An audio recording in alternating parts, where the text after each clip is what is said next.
muy gentiles y un fuerte abrazo para todas y todos. Y les decía que estamos con buen ánimo, digamos, cuando hay alegrías como la de ayer, que son además alegrías absolutamente coyunturales y que desde lo deportivo también nos ayudan a tener una suerte de respiro, ¿no? En medio de todas las malas noticias, de lo que nos asfixia el tema de la crisis económica, a los hogares, a las personas, el tema del desempleo. Después tenemos la crisis de inseguridad, que también nos tiene complicados desde hace algún tiempo, y ahora la crisis energética, ¿no? Entonces el Ecuador es un cúmulo de crisis, y en medio de todas esas crisis, siempre las alegrías que nos dan nuestros deportistas significan eso, un respiro, ¿no? Nos dan un poco de oxígeno como para olvidarnos, aunque sea por 90 minutos, como es en el caso del fútbol, o por el tiempo que toman las carreras a las que asiste Richard Carapaz, o los torneos en las que están nuestras pesistas, ¿no? Neisy, Tamara, etcétera, y eso nos genera una enorme alegría.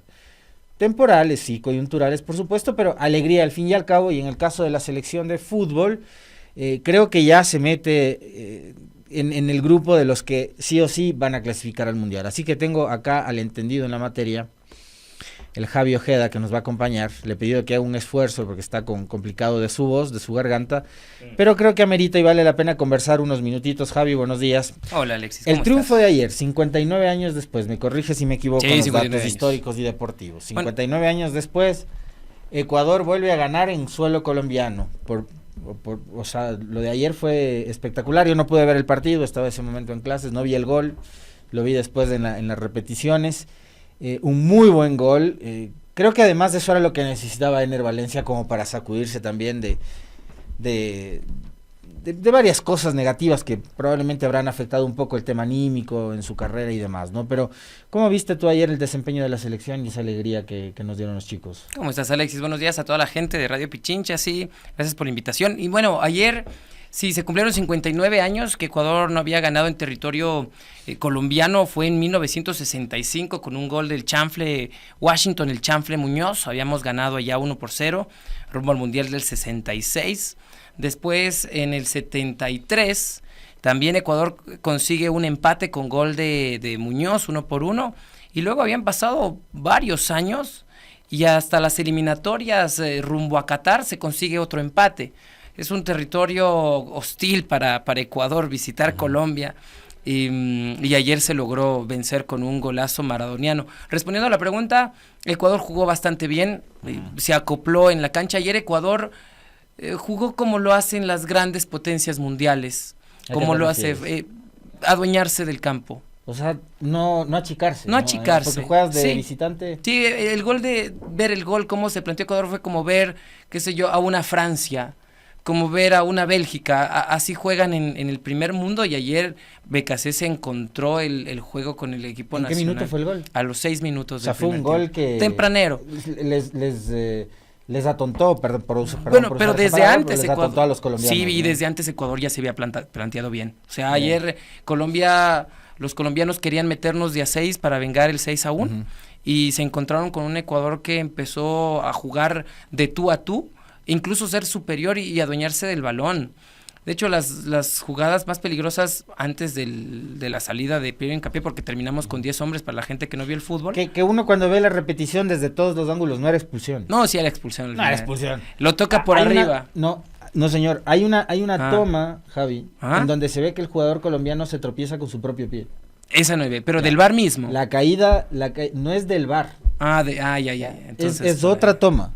Porque por arriba parece que lo toma el jugador. Hay una caramba. Hay una escena, como dice el meme, hay una escena. Te voy a pasar el video para que lo pongas. Un screen podamos hacer. Te voy a pasar es más, revisémoslo juntos. Vas a ver que para mí no eres... Pero un screen se podría hacer pero congélale solo el momento en que el jugador se tropieza con su propio pie. Sí. Y bueno, y lo que iba a decir, las llegadas de Colombia antes de la expulsión se dieron por errores groseros de Ecuador. La expulsión de Hincapié se da por un retroceso cuando Ecuador tenía el balón, pero respondiendo rápidamente, Ecuador jugó un partido de primer nivel ayer, como como contra Argentina en los cuartos de final de la Copa América. O sea, Oye, Ecuador necesita estos triunfos. Lo de Galíndez es... No, soberbio. Ya es indiscutible. Sí, o sea, indiscutible. Ya que la gente que todavía reclamaba que Dido Domínguez... No, el partido de ayer fue... Olvídate, Galíndez es el titular y punto. Sí, y además que en los últimos 2 partidos en Barranquilla los guardametas fueron claves para sacar puntos de Barranquilla.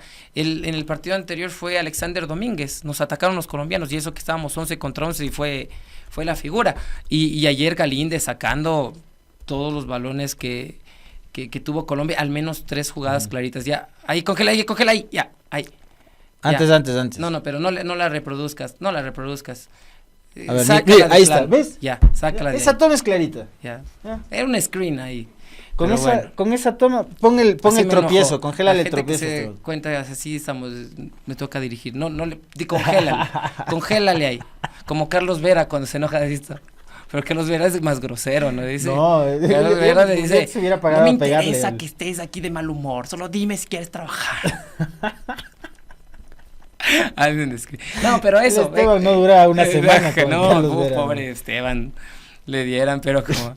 Bueno, pero la verdad es que... Ya viste, se tropieza solo. Parece, y el tope, que el Quique me dice, lo que se juzga es del tope en la parte de arriba. Ah, mira, ahí está. No, es después. Ahí está todavía en pie el jugador colombiano. Ahí está, ¿ves? Mira. Sí, parece que se ahí se cae el jugador colombiano, ¿ves? Pero la localía al final termina ganando, claro. Es complicado ayer. ¿Y sabes que BKCS no reclamó al árbitro? De hecho, lo ponderó y aplaudió su accionar. Los que sí al final reclamaron y... No, los colombianos. Que es como, claro, no te gusta perder, ¿no? Hablemos un poco de lo que se viene, porque aquí va a haber una para, es diciembre, es lo que queda de noviembre, diciembre, enero, febrero, marzo, y además marzo 20 creo, ¿no? Sí. Ya que es el primer partido. Ahí tienes 2 partidos que son claves para Ecuador, porque digamos, si creo que, a ver, si ganas uno y empatas el otro, en teoría... Hay que ganar los 2. Hay que ganar los Venezuela dos. en Quito, ganables. Venezuela en Quito, Guayaquil y Chile, que Chile son ganables los 2 partidos. Los 2 son ganables. Son ganables. En esos 2 partidos, en esas 2 fechas, 6 con puntos, esos 6 puntos, ya está santificada la clasificación. Ya está casi, sí, exacto, así es. Es que es una eliminatoria generosa, imagínate, 7 podrían clasificar de 10. Claro. O sea, Bolivia está en la clasificación. Exacto, y eso que a Bolivia le empataron al último, estaba ganando. Y Bolivia que se jugó todo por ese partido contra Paraguay. Yo ojalá se meta Bolivia también. ¿Llegan todos los que están incluido Ener Valencia al próximo mundial, tú crees? Yo creo que sí. Sí. No tenemos delantero. No Valencia, no Parry. ¿Por qué crees que, a ver, es un buen tema y es una buena pregunta esta, ¿por qué crees que ya no se producen delanteros de ese estilo clásico? O sea, ya no tenemos tipo Tim Delgado, el Tanque Hurtado, Ariel Graciani, Carlos Juárez, no sé, Iván Caviedes, Carlos Tenorio, ya no hay 9 puros 9. Yo quiero que radica en... que los clubes de la Serie A apuntan a traer los delanteros de extranjeros. Creo que esa es una clave importante para esto. Porque hasta Independiente del Valle te juega con un 9 extranjero. Y te ha jugado así desde el Tin Angulo. Y de ahí han pasado un par de estos Montaño. Pero creo que esa es la clave. Porque de ahí jugadores hay, pero no se les da las oportunidades en el primer equipo en Serie A. Mira, Liga está con quién, bueno, Estrada, que es de selección, y Arce. Barcelona tiene a Allen Obando, y cuando estuvo el anterior técnico Holland no le hacía jugar. Ahora recién con el Mortero Castillo está jugando. Emelec, delanteros foráneos. Entonces, eso también hay que bueno, ahora está la Yoya, pero la Yoya también no lo han convocado. Un tema a destacar, ya para ir cerrando, ahora que nos pone la tabla el Esteban, gracias, ahí te pusiste pilas. Muy bien. El Ecuador, y este es un detalle que me hacía caer en cuenta el otro día el Quique, la baza menos batida de la eliminatoria. Los más goleados, Bolivia, creo, ¿no?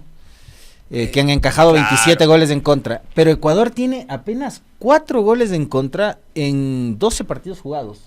No es solo que el arco está bien cuidado, sino que también tienes una buena defensa. Y no solo es que la defensa está bien. Y el medio campo, claro, o sea, los de corte. Es el trabajo desde el medio campo hacia atrás. Sí, ¿no? exactamente. Desde el medio campo hasta el arquero. Es envidiable lo de Ecuador. O sea, ve qué sé yo, ayer veía un paraguayo, un uruguayo el fútbol y de Ecuador, Colombia, y dicen, oye, es que es imposible meterle goles a Ecuador porque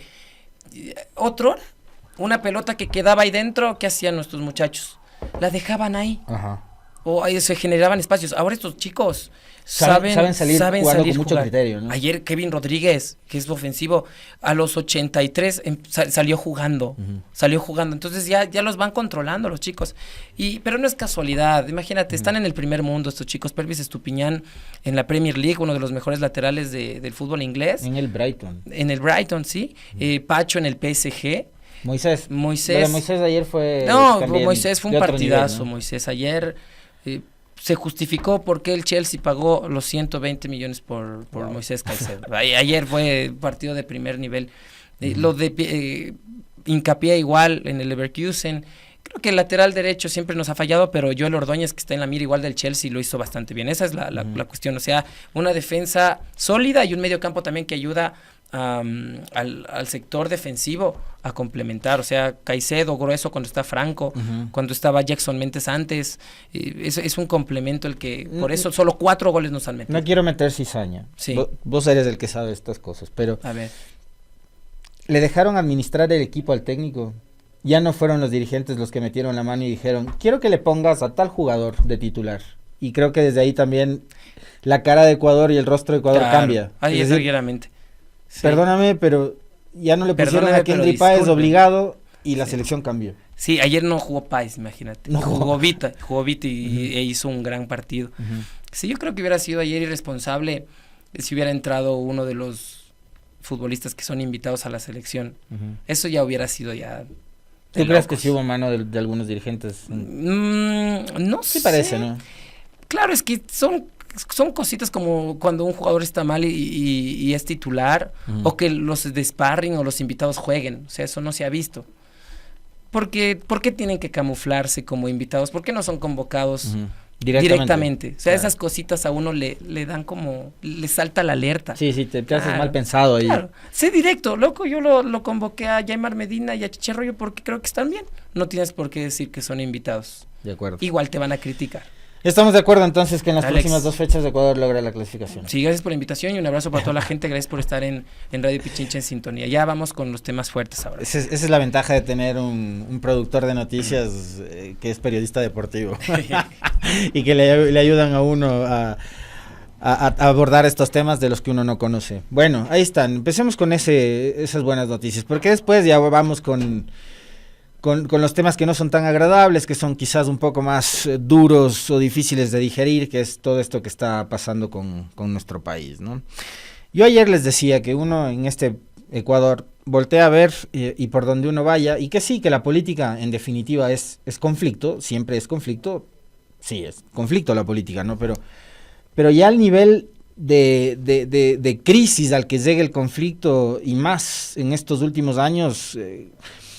creo que forma parte de todo ese cóctel del desastre que ha ido incrementándose hasta llevarnos a vivir lo que vivimos hoy en día. Entonces, cuando gobernaba Moreno, todos creíamos que no podía venir nadie peor que Moreno, y llegó Guillermo Lasso, y cuando llegó el señor Guillermo Lasso, pensábamos que no podía haber una cosa todavía peor, cuando habíamos alcanzado unos niveles de violencia como los del 2023, el año más violento en la historia del país, y cosas así, ¿no? Vemos un país que está francamente detenido, estancado, y llega Noboa, ¿no? Y llega Noboa por efecto de una elección anticipada, en donde, por supuesto, mucha responsabilidad tienen las organizaciones políticas de todo este desastre que está viviendo el país. Creo que no se escapa ninguna, creo que todas, ¿no? Finalmente tienen algo de responsabilidad, ya sea para bien o para mal, pero creo que todas, que son las que están en el manejo de la política en el país, tienen su dosis de responsabilidad. Insisto, unas más, unas menos, dependiendo de la óptica con que se la quiera ver.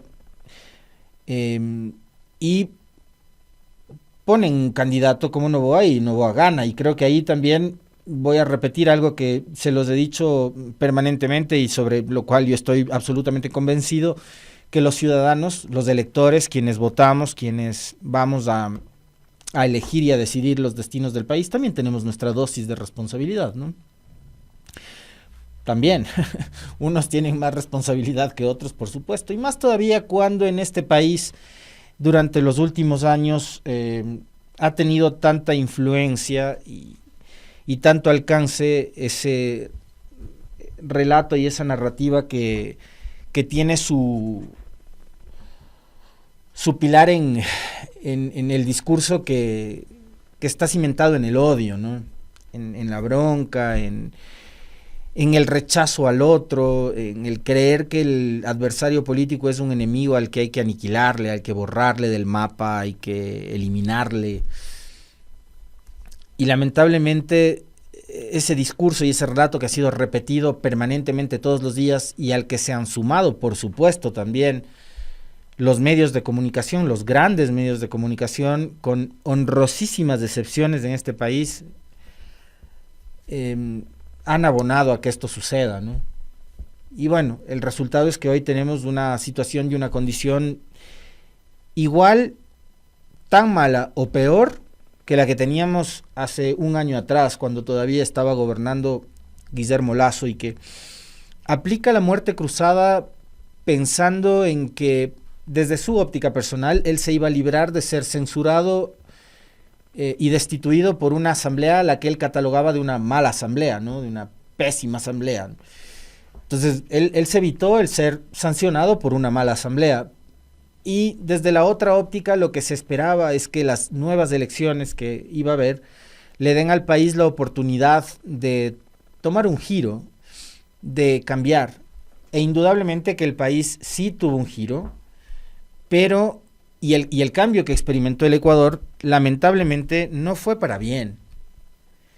Y creo que, como alguna vez se los dije, y en estos días a propósito de un par de conversaciones que he mantenido esta semana, me da la impresión de que el Ecuador poco ha reflexionado, o quizás pocos hemos sido los que hemos reflexionado. Claro que también repasar episodios del pasado termina siendo como,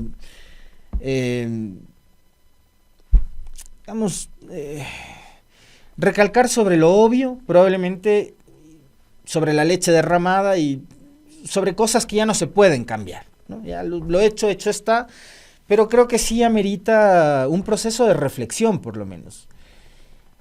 Y yo alguna vez les planteaba a ustedes el repensar sobre si fue lo mejor o no, desde todo punto de vista, desde incluso lo comunicacional, lo periodístico, lo judicial, que también creo que tuvo mucho que ver en esto, y lo político, el haber forzado la muerte cruzada y la salida de Lasso del poder. O lo que hubiese sido dejar que el señor Lasso gobierne hasta mayo del próximo año y complete su periodo. Quién sabe en qué condiciones habría estado el Ecuador hoy día. Lo que sí creo que, al menos en cuanto a la erosión y el debilitamiento que ha sufrido democráticamente el país, no habría sido tal. Y yo ahí voy a ponerme en condición de abogado del diablo. Capaz a muchos de ustedes les va a caer muy mal lo que voy a decir. Probablemente no se lo esperaban que lo diga, pero creo que los excesos que ha cometido Noboa, los que hemos visto en los últimos días, dan cuenta de que Lasso, al lado de Noboa, era un presidente mucho más tolerante, y uno creería que incluso hasta más democrático, y estoy convencido de que así es, de que Lasso no llegó a tener los rasgos de intolerancia que tuvo en su momento el gobierno de Moreno, cuando al mando de la política y de la fuerza pública estaba la señora María Paula Romo, que es una persona absolutamente intolerante y violenta. Y obviamente creo que Lasso está muy lejos de estos límites a los que ha alcanzado Noboa. Por ponerles un par de ejemplos, nada más. Por eso les decía que me voy a poner en una condición como de abogado del diablo, que no tiene que ver con una defensa a Lasso, sino quizás con el hecho de poner en una balanza lo que han sido ya no los últimos 3 o 4 gobiernos, sino los últimos 2 gobiernos. Yo no le veo, por ejemplo, a Lasso asaltando violentamente una embajada. Creo que en eso Lasso fue mucho más, yo dije hace un momento, tolerante. Creo que fue mucho más respetuoso de las instituciones, y cuando hablo de las instituciones me estoy refiriendo también a instancias supranacionales, ¿no? El derecho internacional. A Noboa, la Constitución de la República del Ecuador parece que es una cosa menor para él, que le importa muy poco, pero hay que reconocer que en el caso del gobierno de Lasso se respetaron principios básicos y elementales, como por ejemplo el principio del asilo. Tanto es así que en ese periodo a Lasso nunca se le ocurrió asaltar la embajada de Argentina para sacar de su interior a María de los Ángeles Duarte, por ponerles un ejemplo. Lo que hizo Noboa es todo lo contrario, ¿no? No solo es en el caso de la vicepresidenta Abad, porque además, digamos, yo les cito el caso de la embajada, pero es que de ahí hacia atrás y en adelante podemos encontrarnos una cantidad de excesos que ha cometido el presidente Noboa, que los estaba relatando hace un momento en su editorial El Profe, ¿no? Hablaba del caso de su ex esposa, que son asuntos personales y familiares en los que yo, por supuesto, no me voy a meter. Pero en el caso de Abad, con la Constitución, por cierto, la vicepresidenta de la República, Verónica Abad, está llegando hoy a las 9:30 al Ecuador. Recordarán ustedes que en la última entrevista que ella, en las últimas entrevistas que ella concedió a medios nacionales, uno de esos fue Radio Pichincha, y fue en este espacio en el cual la vicepresidenta en funciones, Verónica Abad, no le han quitado las funciones, pero es vicepresidenta, ¿no? A las 9:30 va a dar una rueda de prensa en, no sé cómo se denomina, sala VIP, sala protocolar del aeropuerto Mariscal Sucre, acá en Quito. Viene en un vuelo procedente desde Ankara, Turquía, ¿no? La vicepresidenta que está fuera del país desde el 8 de diciembre pasado, en que aceptó su designación como embajadora extraordinaria y plenipotenciaria de Ecuador ante el Estado de Israel. Los medios de comunicación recogen esta noticia, esta es del portal web de Coavisa. La vicepresidenta Verónica Abad regresa a Ecuador tras la suspensión de 150 días determinada por el Ministerio de Trabajo. La funcionaria llegará al país la mañana del miércoles 20 de noviembre, según confirmó a Ecoavisa su asesor Bolívar Torres. Abad salió del Ecuador el pasado 8 de diciembre para cumplir con las tareas designadas por el presidente Daniel Noboa como embajadora extraordinaria y plenipotenciaria de la República del Ecuador ante el Estado de Israel.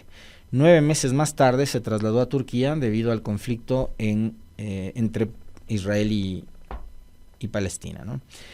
Una jueza de la Unidad Judicial de la Familia de Quito negó las medidas cautelares a favor de la vicepresidenta Verónica Abad en su acción de protección en contra de la sanción que la suspendió de su cargo con 150 días sin sueldo del Ministerio de Trabajo. Hay que ver además sobre este asunto qué dice o qué resuelve la Corte Constitucional, que es además el motivo por el cual la ministra de Trabajo ayer, a pesar de que anunció que sí asistiría, finalmente no acudió a la Asamblea Nacional. Dijo que va a esperar el pronunciamiento de la Corte Constitucional. Y veremos si es que la Corte Constitucional, como ha pasado con otros jueces, con otras juezas de menor rango, y con otras instituciones, como por ejemplo el Tribunal Contencioso Electoral, entre otras, terminan cediendo a los caprichos de Carondelet, ¿no? Así que la mira del país está puesta en este momento sobre la Corte Constitucional. Pero esos son episodios, uno más, de la forma tan violenta que ha tenido para reaccionar Noboa, incluso con colaboradores cercanos. O sea, en el caso de Abad no estamos hablando de una política de un partido de oposición o con una candidata o candidato de un partido opositor. Estamos hablando de su vicepresidenta. Pues se puede mencionar el caso de la ministra de Electricidad, Andrea Ro, ex ministra, cómo salió después de la crisis de abril, y en fin, ¿no? Una serie de casos que sí, en serio, a uno le han puesto a reflexionar, y permítanme que comparta con ustedes este sentir que se me ha generado en los últimos días, y que tiene que ver con, claro, reflexionar sobre los acontecimientos últimos que ha vivido el país y cuestionarnos sobre si fue o no fue lo mejor. Y después, por supuesto, también es parte de ese ejercicio de reflexión, de análisis, de repaso también histórico reciente de nuestro país, saber que en las elecciones del año pasado ocurrieron cosas que no debieron ocurrir, como por ejemplo el asesinato de un candidato presidencial. Y creo que tanto ustedes como nosotros y muchos otros ciudadanos, ciudadanas, personas que leen la política en este país, que les gusta estar al tanto de estos temas, sabrán que ese fue un acontecimiento, por supuesto, lamentable, trágico para nuestro país, para la democracia del Ecuador, pero que cambió en absoluto todo el escenario, ¿no? Hasta antes de lo sucedido con el candidato Villavicencio, lo de Daniel Noboa creo que nadie se lo esperaba, ni por muy bien que le haya ido, según ellos, en el debate ni nada, ¿no? Pero creo que lo sucedido con Villavicencio fue un momento crítico de la historia que cambia justamente el transcurso de los hechos. Lo han dicho los investigadores, incluso investigadores que han terminado trabajando con el gobierno actual, con el de Noboa, ¿no? Y yo, permítanme, a propósito de una cantidad de comentarios que les leo con mucha atención, por supuesto. No es que estoy convirtiéndole a Lasso en un ángel ni nada, pero si ustedes me preguntan a mí, ¿ya?, lo que está pasando ahora, lo que está viviendo ahora el Ecuador, no es lo que hubiera esperado, pues, con el cambio después de la muerte cruzada. Y creo que tampoco es que nos está yendo mejor que con Lasso, nos está yendo igual o peor. Y les voy a poner, a propósito del tema de la embajada, ya para los que están opinando cualquier cosa, que me encanta además, que esa es la libertad de expresión. Les leo y me encanta leerles, ¿no? Que digan que estoy convirtiéndole a Lasso en un ángel. Con Lasso, Jorge Glass estaba en la embajada, y estaba en la embajada en calidad de asilado. Noboa a Glass lo sacó a patadas de la embajada, tratándolo como que si fuera un vulgar delincuente. Noboa irrespetó el derecho internacional, le ha importado un comino el derecho internacional, cosa que en el gobierno anterior, nos guste o no nos guste, van a tener que aceptarlo porque esa es la realidad, no es lo que yo crea.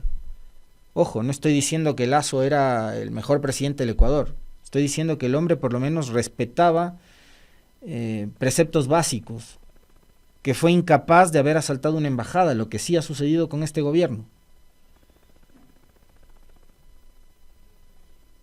Con Lasso, a Glass no le han tratado como un delincuente. Noboa le metió en la roca a Glass. Y con Noboa es que Glass ha intentado incluso quitarse la vida. O sea, es que, perdónenme, pero yo les voy a ayudar a ustedes también, algunos, no a todos, por supuesto, a que se quiten un ratito la venda de los ojos y a darse cuenta de lo que está pasando ahora. No es mejor de lo que teníamos antes. Me refiero antes, hace un año. Porque mal venimos 7 años, o sea, 7 años de descalabro y de desastre absoluto en este país. Y lo que estamos viviendo hoy en día, ¿no?, con Consejo de Participación Ciudadana, con 3 presidentes en un año, Consejo Nacional Electoral prorrogado en funciones desde el 2019-2020. O sea, ¿cuántas elecciones ha llevado adelante la señora Tamaín? Más las que vienen, la de la primera y la segunda vuelta del 2025.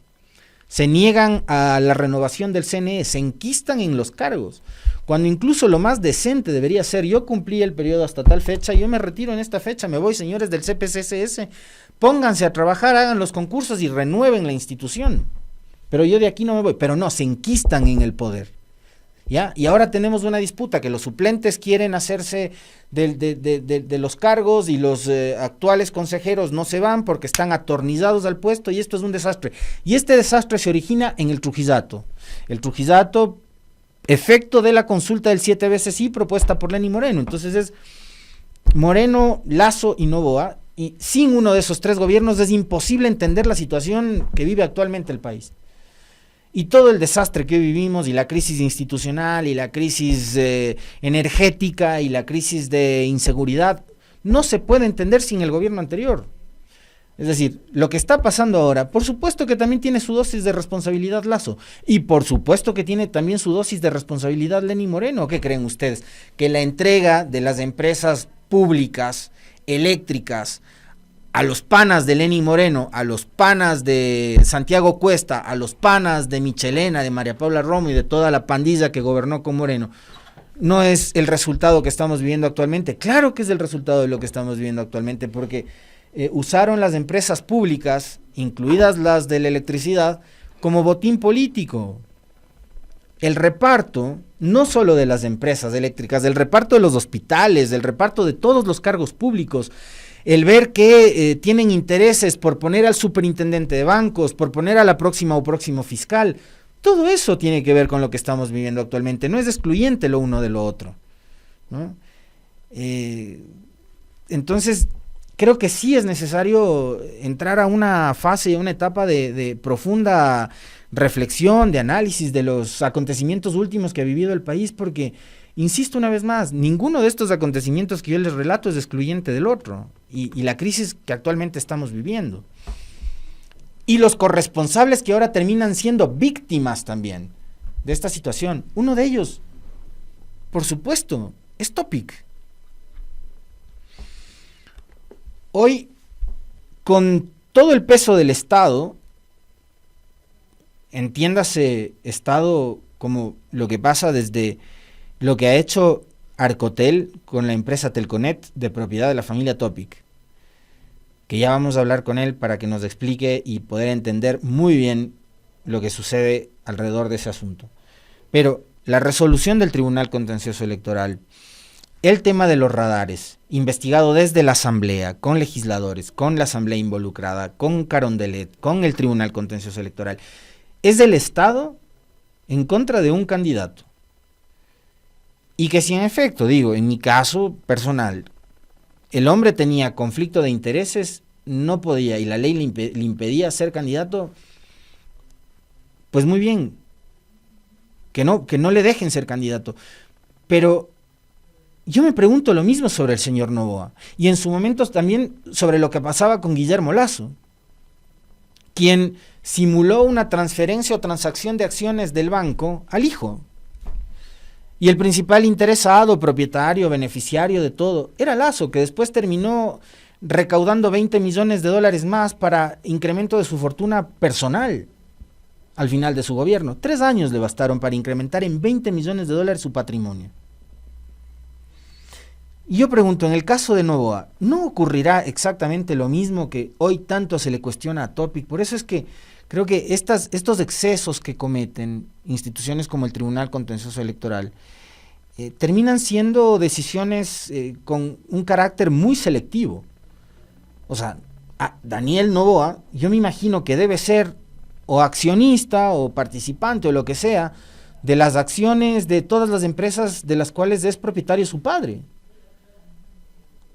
Y por último, al ser él uno de los herederos del grupo Noboa, cualquier cosa que hagan las empresas del señor Noboa con el Estado, como se ha descubierto ya las relaciones que tienen las empresas propiedad de su tía en el tema petrolero, en el tema del desayuno escolar, etcétera, etcétera, pregunto, ¿no también eso es conflicto de intereses?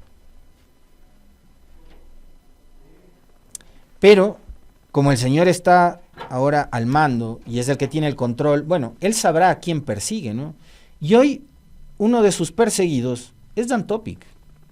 Jan Topic, que el año pasado fue calificado como candidato por los mismos organismos que hoy le dicen que no. Y todos estos organismos, el CNE y el TCE, son producto y son herencia del trujillato ese nefasto que nos heredó Lenín Moreno y la consulta del 7 veces sí. El resultado, la descomposición, la desinstitucionalización de este país tiene un origen, y el origen es ese. Y hoy Topic está pagando las consecuencias de también haberse dejado arrastrar y haberse dejado llevar por una corriente, por la corriente de la que yo les hablaba hace un momento, esa corriente del odio.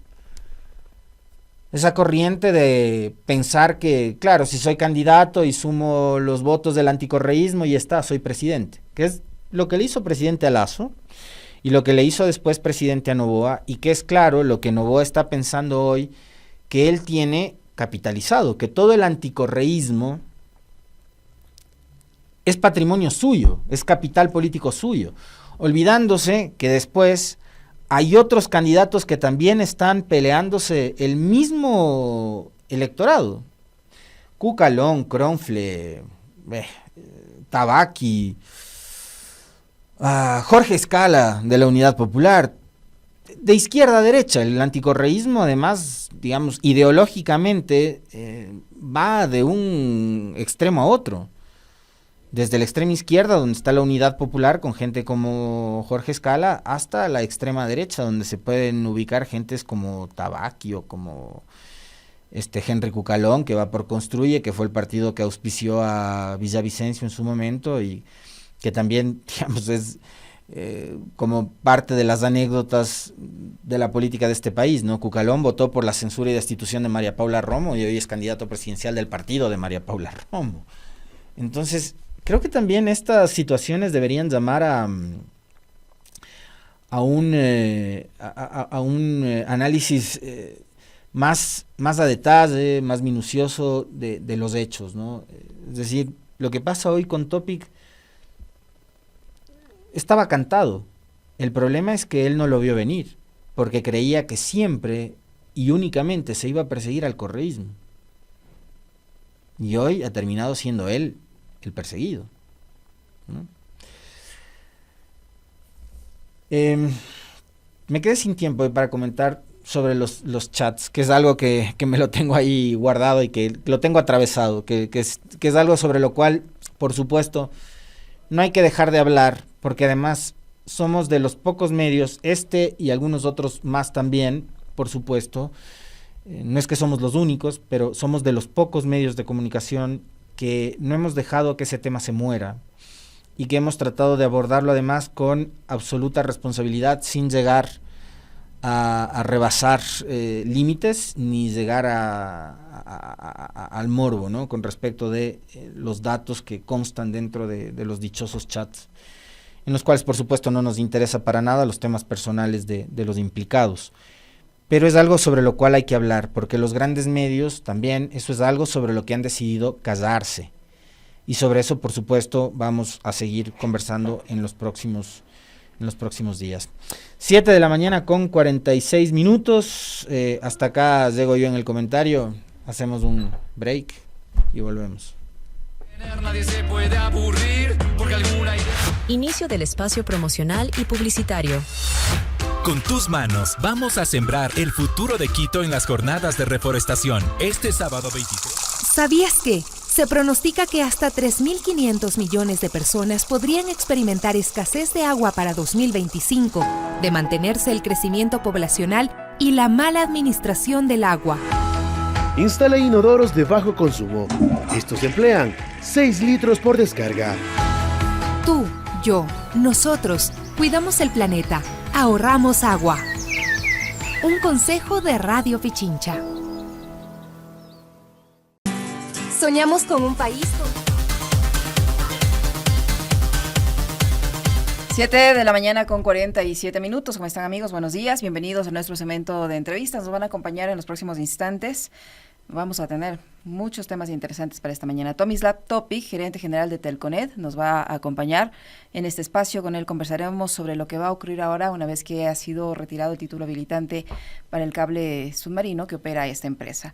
Denis Lema estará con nosotros. Él es abogado de Daniel Redobrán del caso Nene, que involucra al hijo de la vicepresidenta de la República, Verónica Abad.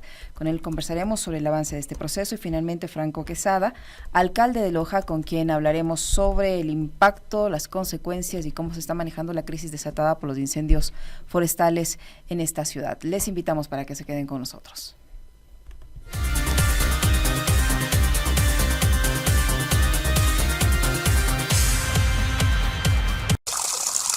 ¿Sabías que Se pronostica que hasta 3.500 millones de personas podrían experimentar escasez de agua para 2025, de mantenerse el crecimiento poblacional y la mala administración del agua. Instala inodoros de bajo consumo. Estos emplean 6 litros por descarga.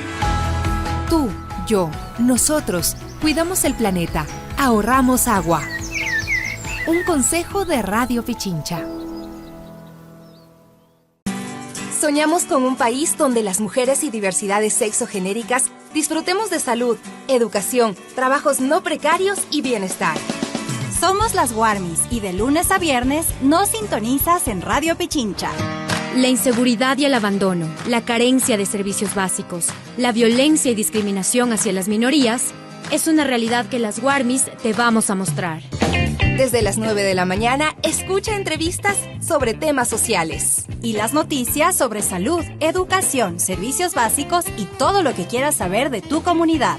Te esperamos en la 95.3 FM y en la 94.5 al noroccidente de Pichincha. Somos las Warmis. En este programa se habla de temas de los que obligatoriamente hay que hablar. Y escucharán voces que no escucharán en medios tradicionales. No. Tenemos un estilo sincero y disruptivo, con algún que otro intento de hacernos los chistosos. Lunes a viernes de 10:30 a 12 del día en Radio Pichincha, el Quique Show. Para acompañarte cuando estás lavando los platos o esperando que cambie el país.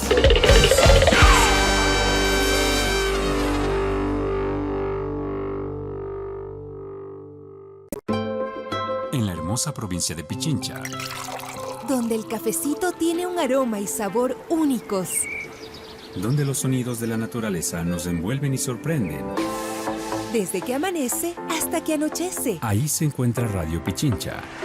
Te acompañamos en tus viajes en las frecuencias 96. Fin del espacio promocional y publicitario.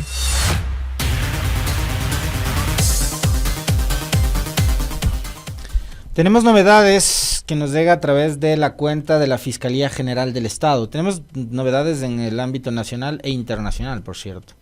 A las 4 de la mañana de hoy, la Fiscalía en sus cuentas ha publicado lo siguiente: caso Euro 2024, Fiscalía y Policía ejecutan un operativo simultáneo en 4 provincias en el marco de una investigación por presunto lavado de activos cuyo delito precedente es del tráfico de drogas. En el operativo liderado por la Unidad Antilavado de Activos de la Fiscalía se ejecutan allanamientos en las provincias de Guayas, Manabí, Los Ríos y Azuay y participan 22 agentes fiscales con sus respectivos equipos de apoyo. Se ejecutan órdenes de detención contra varias personas, incluido un ciudadano serbio que fue sentenciado por tráfico de drogas en el 2015. La Fiscalía les formulará cargos y a 4 personas jurídicas en las próximas horas. En los puntos allanados se levantan indicios entre los que se incluyen documentos, facturas, dinero en efectivo, automotores, computadores, dispositivos celulares, municiones y armas de fuego. 3 personas detenidas deja el operativo ejecutado hoy por la Fiscalía General del Estado en coordinación con las unidades especiales de la Policía, UDECOF y ULCO, en el marco de la investigación por presunto lavado de activos. Esta es una noticia con la que amanecemos hoy también. Y en el ámbito internacional también tenemos novedades, ¿no?